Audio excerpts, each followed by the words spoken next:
ನಮಸ್ಕಾರ ಎಲ್ಲರಿಗೂ. ನರ್ಸಿಂಗ್ ಗುರು ಕನ್ನಡ ಯೂಟ್ಯೂಬ್ ಚಾನೆಲ್ಗೆ ತಮ್ಮೆಲ್ಲರಿಗೂ ಆತ್ಮೀಯ ಸ್ವಾಗತ. ಕರ್ನಾಟಕದಲ್ಲಿ ನರ್ಸಿಂಗ್ ಆಫೀಸರ್ ಹುದ್ದೆ ನಿಮ್ಮ ಕನಸ? ಹಾಗಾದರೆ ಆ ಕನಸನ್ನು ನನಸು ಮಾಡಿಕೊಳ್ಳಲು ನೀವು ಸಿದ್ಧರಾಗಿದ್ದೀರಾ? ಹಾಗಾದರೆ ಈ ವಿಡಿಯೋ ನಿಮಗಾಗಿ. ಇಂದಿನ ಸ್ಪರ್ಧಾತ್ಮಕ ಜಗತ್ತಿನಲ್ಲಿ ಸರ್ಕಾರಿ ನರ್ಸಿಂಗ್ ಉದ್ಯೋಗ ಗಿಟ್ಟಿಸಿಕೊಳ್ಳಲು ವಿಷಯದ ಆಳವಾದ ಜ್ಞಾನ ಅತ್ಯಗತ್ಯ. ಅದರಲ್ಲೂ ಬ್ಲಡ್ ಆ್ಯಂಡ್ ಇಟ್ಸ್ ಕಾಂಪೋನೆಂಟ್ಸ್ ಅಂತ ಹೇಳ್ತೀವಿ, ರಕ್ತ ಮತ್ತು ರಕ್ತದ ಘಟಕಾಂಶಗಳು. ಈ ವಿಷಯ ಪ್ರತಿ ನರ್ಸಿಂಗ್ ಪರೀಕ್ಷೆಯಲ್ಲಿ ಕೇಳಲಾಗತಕ್ಕಂಥ ಪ್ರಮುಖ ಪ್ರಶ್ನೆಗಳ ಕೇಂದ್ರ ಬಿಂದು. ಈ ವಿಡಿಯೋದಲ್ಲಿ ನಾವು functions of blood, plasma, RBCs, WBCs ಮತ್ತು ಪ್ಲೇಟ್ಲೆಟ್ಸ್ಗಳ ರಚನೆ ಮತ್ತು ಮಹತ್ವ, ಮತ್ತು ನರ್ಸಿಂಗ್ ಪರೀಕ್ಷೆಗಳಲ್ಲಿ ಪದೇ ಪದೇ ಕೇಳಲಾಗ್ತಿರ್ತಕ್ಕಂಥ ಪ್ರಮುಖ ಅಂಶಗಳು, ಇವುಗಳ ಕುರಿತು ಸರಳವಾಗಿ ಮತ್ತು ಸಮಗ್ರವಾಗಿ ತಿಳಿದುಕೊಳ್ಳೋಣ. ಗಮನಿಸಿ, ಒಂದು ಚಿಕ್ಕ ವಿಷಯನೂ ನಿಮ್ಮ ಯಶಸ್ಸನ್ನು ನಿರ್ಧರಿಸಬಹುದು. ಹೀಗಾಗಿ ಈ ವಿಡಿಯೋವನ್ನು ಕೊನೆಯವರೆಗೂ ತಪ್ಪದೇ ನೋಡಿ, ಯಾವುದೇ ಪ್ರಮುಖ ಅಂಶವನ್ನು ಮಿಸ್ ಮಾಡಬೇಡಿ.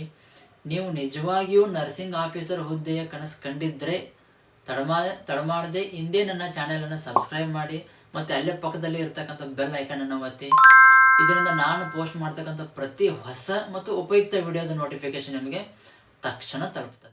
ಈ ಮಾಹಿತಿಯು ನಿಮ್ಗೆ ಇಷ್ಟ ಆದರೆ ನಿಮ್ಮ ಇತರ ಸ್ನೇಹಿತರಿಗೂ ಉಪಯುಕ್ತ ಅನ್ನಿಸ್ತಾ ಇದ್ದರೆ ಅವರಿಗೂ ಶೇರ್ ಮಾಡಿ. ಯಾಕಂದರೆ ಜ್ಞಾನವನ್ನು ನೀವು ಹಂಚಿದಷ್ಟು ನಿಮಗೆ ಬೆಳೀತದೆ.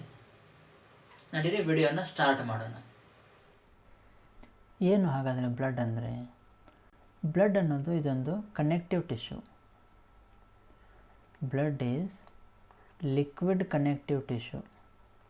ಇದನ್ನು ಕನೆಕ್ಟಿವ್ ಟಿಶ್ಯೂ ಅಂತ ಯಾಕೆ ಕರಿತೀವಿ ಅಂದರೆ, it connects or it transports nutrients, enzymes, ಆಮೇಲೆ electrolytes,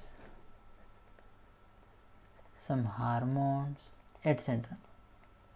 ಇವೆಲ್ಲ ನ್ಯೂಟ್ರಿಯೆಂಟ್ಸ್ ಆಗಿರ್ಬೋದು, ಎಂಜೈಮ್ಸ್ ಆಗಿರ್ಬೋದು, ಹಾರ್ಮೋನ್ಸ್ ಆಗಿರ್ಬೋದು, ಇವೆಲ್ಲನೂ ಒಂದು ಭಾಗದಿಂದ, ದೇಹದ ಒಂದು ಭಾಗದಿಂದ ಇನ್ನೊಂದು ಭಾಗಕ್ಕೆ ಕೊಂಡೊಯ್ತಕ್ಕಂಥ ಕೆಲಸವನ್ನು ಬ್ಲಡ್ ಮಾಡುತ್ತೆ. ಹೀಗಾಗಿ ನಾವು ಬ್ಲಡ್ಡನ್ನು ಲಿಕ್ವಿಡ್ ಕನೆಕ್ಟಿವ್ ಟಿಶ್ಯೂ ಅಂತ ಕರಿತೀವಿ. ಬ್ಲಡ್ಡನ್ನು ಯಾಕೆ ಲಿಕ್ವಿಡ್ ಕನೆಕ್ಟಿವ್ ಟಿಶ್ಯೂ ಅಂತೀವಿ ಅಂದರೆ, it connects one organ from other organ by supplying nutrients and enzymes. Nutrients ಮತ್ತು ಎಂಜೈಮ್ಸ್, ಇಲೆಕ್ಟ್ರೋಲೈಟ್ಸ್, ಆಲ್ಬುಮಿನ್ಸ್ ಇವೆಲ್ಲನೂ ಒಂದು ಭಾಗದಿಂದ ಇನ್ನೊಂದು ಭಾಗಕ್ಕೆ ಸಪ್ಲೈ ಮಾಡೋದ್ರಿಂದ ಇದನ್ನು ನಾವು ಕನೆಕ್ಟಿವ್ ಟಿಶ್ಯೂ ಅಂತ ಕರಿತೀವಿ. ಅಪ್ರಾಕ್ಸಿಮೇಟ್ಲಿ ಎಷ್ಟಿರುತ್ತೆ? ಅಡಲ್ಟ್ ಹ್ಯೂಮನ್ ಬಾಡಿಯಲ್ಲಿ 4 to 5 ಲೀಟರ್ಸ್ ಆಫ್ ಬ್ಲಡ್ ಇರುತ್ತೆ. ಅಡಲ್ಟ್ ಹ್ಯೂಮನ್ ಬಾಡಿಯಲ್ಲಿ ಬ್ಲಡ್ ಎಷ್ಟಿರುತ್ತಂದರೆ 4 ರಿಂದ 5 ಲೀಟರಷ್ಟು ಬ್ಲಡ್ ಇರುತ್ತೆ. ಇನ್ನು pH ಆಫ್ ಬ್ಲಡ್ದು pH ಎಷ್ಟಿದೆ ಅಂತ ನೋಡೋದಾದರೆ 7.35 to 7.45, ಅಂದರೆ slightly alkaline in nature, slightly alkaline. 7.35 to 7.45. ಇನ್ನು ಇದರದ ವೇಟ್ ಅಂತ ನೋಡೋದಾದರೆ, it constitutes about 7% of total body weight. Total body weight ಎಷ್ಟಿರುತ್ತೆ ಆ ಬಾಡಿ ವೇಟಲ್ಲಿ 7% ಆಫ್ ವೇಟು ಬ್ಲಡ್ದಿರುತ್ತೆ. ಅಂದರೆ ಫಾರ್ ಎಕ್ಸಾಂಪಲ್ 70% ವೇಟ್ ಇರ್ತಕ್ಕಂಥ ಅಡಲ್ಟ್ ಇದ್ದರೆ ಅವನಲ್ಲಿ ಅಪ್ರಾಕ್ಸಿಮೇಟ್ಲಿ 5 ಲೀಟರ್ಸ್ ಆಫ್ ಬ್ಲಡ್ ಇರುತ್ತೆ. ಅಂದರೆ 7% ಆಫ್ ಬ್ಲಡ್ 70% ಆಫ್ ವ್ಯಕ್ತಿಯಲ್ಲಿ ಇರುತ್ತೆ. ಇನ್ನು ಕಲರ್ ಯಾವುದಂತ ನೋಡೋದಾದರೆ ಬ್ರೈಟ್ ರೆಡ್ ಕಲರ್ ಇರುತ್ತೆ. Bright to dark red colour.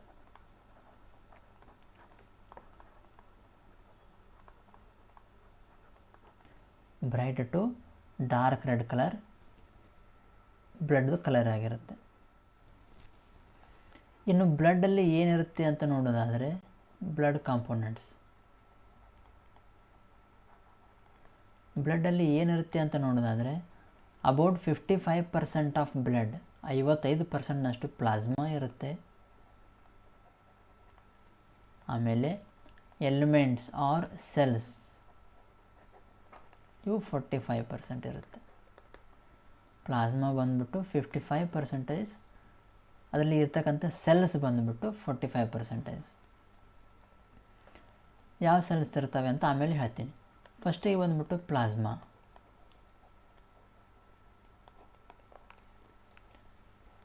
About 90-92% plasma ಅಲ್ಲಿ ಏನಿರುತ್ತಂದರೆ 90-92% ಪ್ರತಿಶತದಷ್ಟು ವಾಟ್ರ್ ಇರುತ್ತೆ. 90-90% ಆಫ್ ವಾಟರ್ ಇರುತ್ತೆ ಪ್ಲಾಸ್ಮಾದಲ್ಲಿ. ಅದು ಬಿಟ್ಟರೆ ಮತ್ತು ಇನ್ನೇನಿರುತ್ತೆ, ಆಲ್ಬುಮಿನ್ಸ್ ಇರುತ್ತೆ, ಆರ್ಗ್ಯಾನಿಕ್ ಸಬ್ಸ್ಟೆನ್ಸಸ್ ಇರ್ತವೆ, ಇನ್ಆರ್ಗ್ಯಾನಿಕ್ ಸಬ್ಸ್ಟೆನ್ಸಸ್ ಇರ್ತವೆ, ಅದರಲ್ಲಿ ನ್ಯೂಟ್ರಿಯೆಂಟ್ಸು, ಹಾರ್ಮೋನ್ಸು ಮತ್ತು ಕೆಲವಷ್ಟು ಇಲೆಕ್ಟ್ರೋಲೈಟ್ಸು ಮತ್ತು ಕ್ಲಾಟಿಂಗ್ ಫ್ಯಾಕ್ಟರ್ಸ್.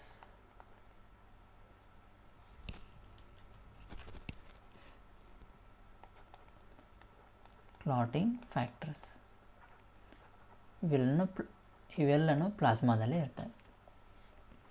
ಪ್ಲಾಸ್ಮಾ ಬಂದ್ಬಿಟ್ಟು 55% ಇರುತ್ತೆ, 45% ಬ್ಲಡ್ ಸೆಲ್ಸ್ ಅಂತ ಹೇಳ್ತೀವಲ್ಲ ಅವು ಇರ್ತವೆ. ಇನ್ನು ಪ್ಲಾಸ್ಮಾದಲ್ಲಿನೇ 90-92% ವಾಟರ್ ಇರುತ್ತೆ. ಇನ್ನು remaining 8% albumins, organic substances, inorganic substances, nutrients, hormones, enzymes, electrolytes ಮತ್ತು ಕ್ಲಾಟಿಂಗ್ ಫ್ಯಾಕ್ಟರ್ಸ್ ಎಲ್ಲ ಇರ್ತವೆ. ಇನ್ನು ಸೆಕೆಂಡ್ ಎಲಿಮೆಂಟ್ಸ್ ಅಂತ ಹೇಳಿದ್ನಲ್ಲ, ಸೆಲ್ಸ್, ಅಲ್ಲಿ ಏನಿರ್ತವೆ, ಯಾವ್ಯಾವ ಸೆಲ್ಸ್ ಇರ್ತವೆ ನೀವೆಲ್ಲ ಕೇಳಿರ್ಬೋದು. ಏನಪ್ಪ ಅಂದರೆ RBCs ಅಂದರೆ ರೆಡ್ ಬ್ಲಡ್ ಸೆಲ್ಸ್, WBCs ಅಂದರೆ ವೈಟ್ ಬ್ಲಡ್ ಸೆಲ್ಸ್ ಮತ್ತು ಪ್ಲೇಟ್ಲೆಟ್ಸ್.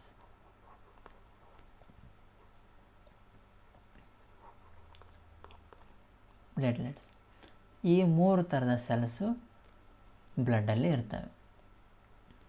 ಏನು RBCs ಎಲ್ಲಿರ್ತವೆ, ಹೇಗೆ ಹುಡ್ತವೆ? RBCಸನ್ನು ನಾವು ಎರಿಥ್ರೋಸೈಟ್ಸ್ ಅಂತಲೂ ಕರಿತೀವಿ. Exam point of view, erythrocytes. Red blood ಸೆಲ್ಸನ್ನು ನಾವು ಎರಿಥ್ರೋಸೈಟ್ಸ್ ಅಂತಲೂ ಕರಿತೀವಿ. ಈ ಎರಿಥ್ರೋಸೈಟ್ ಹುಟ್ಟೋ ಪ್ರೊಸೆಸ್ಸಿಗೆ ಎರಿಥ್ರೋಪೋಯಸಿಸ್ ಅಂತ ಕರಿತೀವಿ.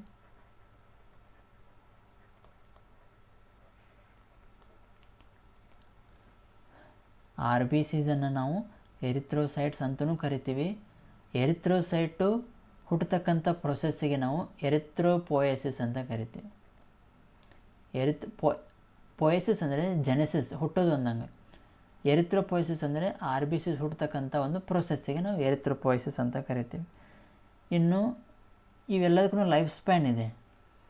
ಎರಿಥ್ರೋಸೈಟ್ಸ್ ಅಥವಾ RBC ಲೈಫ್ ಸ್ಪ್ಯಾನ್ ಸರ್ಕ್ಯುಲೇಟರಿ ಬ್ಲಡ್ಡಲ್ಲಿ ಹರಿದಾಡ್ತಿರ್ತಾವಲ್ಲ, ಆ ಟೈಮಲ್ಲಿ ಇವತ್ತರ ಲೈಫ್ ಸ್ಪ್ಯಾನ್ ಬಂದ್ಬಿಟ್ಟು 120 days.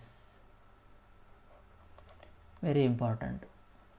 ಇದನ್ನು ಲಾಸ್ಟ್ ಟೈಮ್ KE ಎಕ್ಸಾಮಲ್ಲಿ ಕೇಳಿದ್ದಾರೆ. 2015 KE ಎಕ್ಸಾಮಲ್ಲಿ what is the life span of RBCs ಅಂತ ಕೇಳಿದ್ದಾರೆ. ಇನ್ನು WBCs ವೈಟ್ ಬ್ಲಡ್ ಸೆಲ್ಸ್ ಅಥವಾ ಇವಕ್ಕೆ ನಾವು ಲ್ಯೂಕೋಸೈಟ್ಸ್ ಅಂತಲೂ ಕರಿತೀವಿ.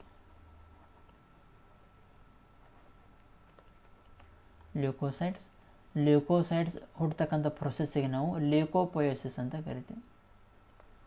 ಲ್ಯೂಕೋಪೋಯಸಿಸ್. ಇನ್ನು ಪ್ಲೇಟ್ಲೆಟ್ಸಿಗೆ ನಾವು ಥ್ರೋಂಬೋಸೈಟ್ಸ್ ಅಂತ ಕರಿತೀವಿ.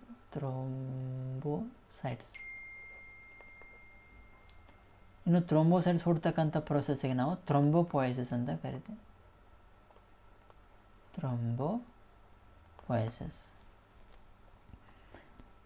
ಇನ್ನು ಲ್ಯೂಕೋಸೈಟ್ಸ್ದು ಲೈಫ್ ಸ್ಪ್ಯಾನ್ ಬಂದುಬಿಟ್ಟು 13-20 ದಿನ, 13-20 days. ಇನ್ನು ಪ್ಲೇಟ್ಲೆಟ್ಸ್ ಅಥವಾ ಥ್ರೋಂಬೋಸೈಟ್ಸ್ದು ಲೈಫ್ ಸ್ಪ್ಯಾನ್ ಎಷ್ಟು ಅಂತ ನೋಡೋದಾದರೆ 5-9 days. 5-9 days. ಇನ್ನೊಂದು ಸರಿ ಬ್ರೀಫಾಗಿ ಹೇಳ್ತೀನಿ. RBCs ಅಂದರೆ ಎರಿಥ್ರೋಸೈಟ್ಸು, ಅವು ಹುಟ್ಟತಕ್ಕಂಥ ಪ್ರೊಸೆಸ್ಸಿಗೆ ನಾವು ಎರಿಥ್ರೋಪೋಯಸಿಸ್ ಅಂತ ಕರಿತೀವಿ. ಸರ್ಕ್ಯುಲೇಟರಿ ಬ್ಲಡ್ಡಲ್ಲಿ RBC ಲೈಫ್ ಸ್ಪ್ಯಾನ್ ಬಂದ್ಬಿಟ್ಟು 120 ದಿನಗಳು. ಇನ್ನು WBCs ಅನ್ನು ಲ್ಯೂಕೋಸೈಟ್ಸ್ ಅಂತ ಕರಿತೀವಿ. ಅವು ಹುಟ್ಟತಕ್ಕಂಥ ಪ್ರೊಸೆಸ್ಸಿಗೆ ಲ್ಯೂಕೋಪೋಯಸಿಸ್ ಅಂತ ಕರಿತೀವಿ. ಇನ್ನು ಲ್ಯೂಕೋಸೈಟ್ಸ್ ಲೈಫ್ ಸ್ಪ್ಯಾನ್ ಬಂದ್ಬಿಟ್ಟು 13-20 ದಿನಗಳು. ಇನ್ನು ಪ್ಲೇಟ್ಲೆಟ್ಸಿಗೆ ನಾವು ಥ್ರೋಂಬೋಸೈಟ್ಸ್ ಅಂತ ಕರಿತೀವಿ. ಅವು ಹುಟ್ಟತಕ್ಕಂಥ ಪ್ರೊಸೆಸ್ಸಿಗೆ ನಾವು ಥ್ರೋಂಬೋಪೋಯಿಸಿಸ್ ಅಂತ ಕರಿತೀವಿ. ಥ್ರೋಂಬೋಸೈಟ್ಸ್ ಲೈಫ್ ಸ್ಪ್ಯಾನ್ ಬಂದ್ಬಿಟ್ಟು 5 ರಿಂದ 9 ದಿನಗಳು. ಇನ್ನೊಂದು ಎರಿಥ್ರೋಸೈಟ್ಸ್ ಎಲ್ಲಿ ಹುಡ್ತವೆ? ಕಾಮನ್ನಾಗಿ ಎರಿಥ್ರೋಸೈಟ್ಸ್ ಹುಡ್ತಕ್ಕಂಥ ಜಾಗ ರೆಡ್ ಬೋನ್ ಮ್ಯಾರೋ. ಇದು ಎಲ್ಲಿರುತ್ತೆ ಅಂದರೆ ಲಾಂಗ್ ಬೋನ್ಸ್ ಅಂತ ಕರಿತೀವಲ್ಲ, ಲಾಂಗ್ ಬೋನ್ಸಲ್ಲಿ ಇರ್ತಕ್ಕಂಥ ರೆಡ್ ಬೋನ್ ಮ್ಯಾರೋ ಅಲ್ಲಿ RBC ಹುಟ್ಟುತ್ತವೆ, ತಯಾರಾಗ್ತವೆ. ಇವೆಲ್ಲ ಸೆಲ್ಗಳು ಇವೆಲ್ಲ ಹುಟ್ಟುತ್ತಾವಲ್ಲ, ಅದಕ್ಕೆ ಇವನ್ನ ಫಾರ್ಮೇಟಿವ್ ಸೆಲ್ಸ್ ಅಂತ ಕರಿತೀವಿ, ಫಾರ್ಮೇಟಿವ್ ಸೆಲ್ಸ್. ಇನ್ನು ಬ್ರೀಫಾಗಿ ಹೇಳ್ತೀನಿ, RBCs ಏನು ಮಾಡ್ತವೆ? RBCs red blood cells carries haemoglobin, HB. Globin ಅಂತಕ್ಕಂಥ ಪ್ರೋಟೀನ್ ಮಾಲಿಕ್ಯೂಲನ್ನು ಕ್ಯಾರಿ ಮಾಡ್ತವೆ. ಆಮೇಲೆ WBCs ಲ್ಯೂಕೋಸೈಟ್ಸ್ ಏನು ಮಾಡ್ತವೆ? ದೇ ಪ್ರೊವೈಡ್ಸ್ ಇಮ್ಯುನಿಟಿ, ಬಾಡಿಗೆ ಇಮ್ಯುನಿಟಿಯನ್ನು ಕೊಡ್ತವೆ. ಇನ್ನು ಥ್ರೋಂಬೋಸೈಟ್ಸ್ ಏನು ಮಾಡ್ತಾವೆ ಅಂತಂದರೆ ದೇ ಹೆಲ್ಪ್ಸ್ ಇನ್ ಕ್ಲಾಟಿಂಗ್. ಎಲ್ಲಾದರೂ ಬ್ಲೀಡಿಂಗ್ ಸ್ಟಾರ್ಟ್ ಆದರೆ ಅಲ್ಲಿ ಪ್ಲೇಟ್ಲೆಟ್ ಪ್ಲಗ್ಗನ್ನು ಫಾರ್ಮೇಷನ್ ಮಾಡಿ ಅಲ್ಲಿರ್ತಕ್ಕಂಥ ಬ್ಲಡ್ ವೆಸಲ್ಸನ್ನು ಕನ್ಸ್ಟ್ರಿಕ್ಟ್ ಮಾಡಿ ಬ್ಲೀಡಿಂಗನ್ನು ಸ್ಟಾಪ್ ಮಾಡ್ತವೆ. ಇನ್ನು ನೆಕ್ಸ್ಟು ಬ್ಲಡ್ ಗ್ರೂಪಿಂಗ್ ಬಗ್ಗೆ ಬ್ರೀಫಾಗಿ ನೋಡೋಣ. ಇದಕ್ಕೆ ABO ಗ್ರೂಪಿಂಗ್ ಸಿಸ್ಟಮ್ ಅಂತ ಕರಿತೀವಿ. ABO blood grouping system. ಇದನ್ನು ಯಾರು ಕಂಡು ಹಿಡಿದ್ರಪ್ಪ ಅಂತಂತಂದರೆ ಕಾರ್ಲ್ ಲ್ಯಾಂಡ್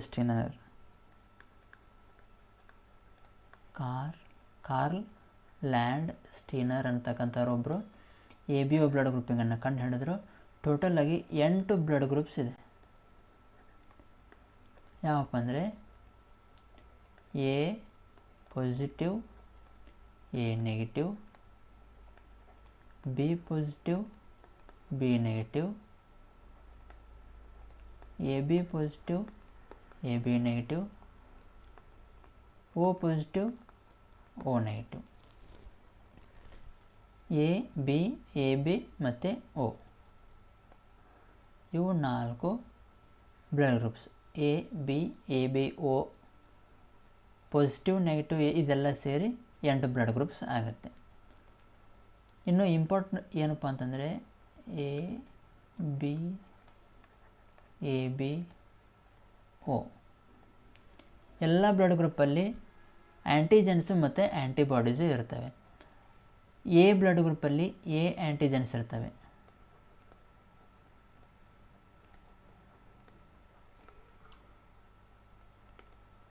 ಇದು ಆ್ಯಂಟಿಬಾಡೀಸ್. A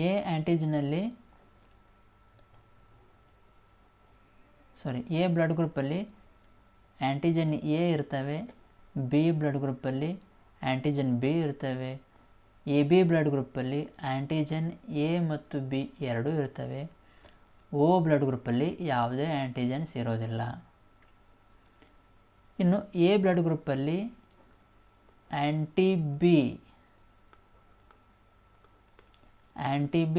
ಆ್ಯಂಟಿಬಾಡೀಸ್ ಇರ್ತವೆ. B ಬ್ಲಡ್ ಗ್ರೂಪಲ್ಲಿ A ಆ್ಯಂಟಿಬಾಡೀಸ್ ಇರ್ತವೆ. ಇನ್ನು ಬ್ಲಡ್ ಗ್ರೂಪ್ ABಯಲ್ಲಿ ಯಾವುದೇ ಆ್ಯಂಟಿಬಾಡೀಸ್ ಇರೋದಿಲ್ಲ. ಇನ್ನು O ಅಲ್ಲಿ A ಮತ್ತು B ಎರಡೂ ಆ್ಯಂಟಿಬಾಡೀಸ್ ಇರ್ತವೆ.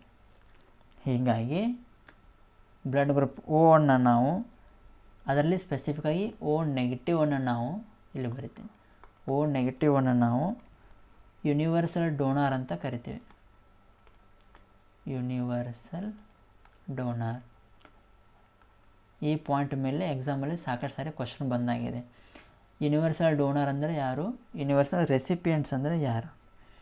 ಇನ್ನು ಬ್ಲಡ್ ಗ್ರೂಪ್ AB ಅನ್ನು ನಾವು ಯೂನಿವರ್ಸಲ್ ರೆಸಿಪಿಯೆಂಟ್ ಅಂತ ಕರಿತೀವಿ. ಅದರಲ್ಲೂ ಸ್ಪೆಸಿಫಿಕ್ಕಾಗಿ AB ಪಾಸಿಟಿವ್. O ನೆಗೆಟಿವಲ್ಲಿ ಯಾವುದೇ ಆ್ಯಂಟಿಜನ್ಸ್ ಇಲ್ಲದೆ ಇರೋದರಿಂದ ಅದನ್ನು ನಾವು ಯೂನಿವರ್ಸಲ್ ಡೋನರ್ ಅಂತ ಕರಿತೀವಿ. ಇನ್ನು AB ಬ್ಲಡ್ ಗ್ರೂಪಲ್ಲಿ ಯಾವುದೇ ಆ್ಯಂಟಿಬಾಡೀಸ್ ಇಲ್ಲದೆ ಇರೋದರಿಂದ ಅದನ್ನು ನಾವು ಯೂನಿವರ್ಸಲ್ ರೆಸಿಪಿಯೆಂಟ್ ಅಂತ ಕರಿತೀವಿ.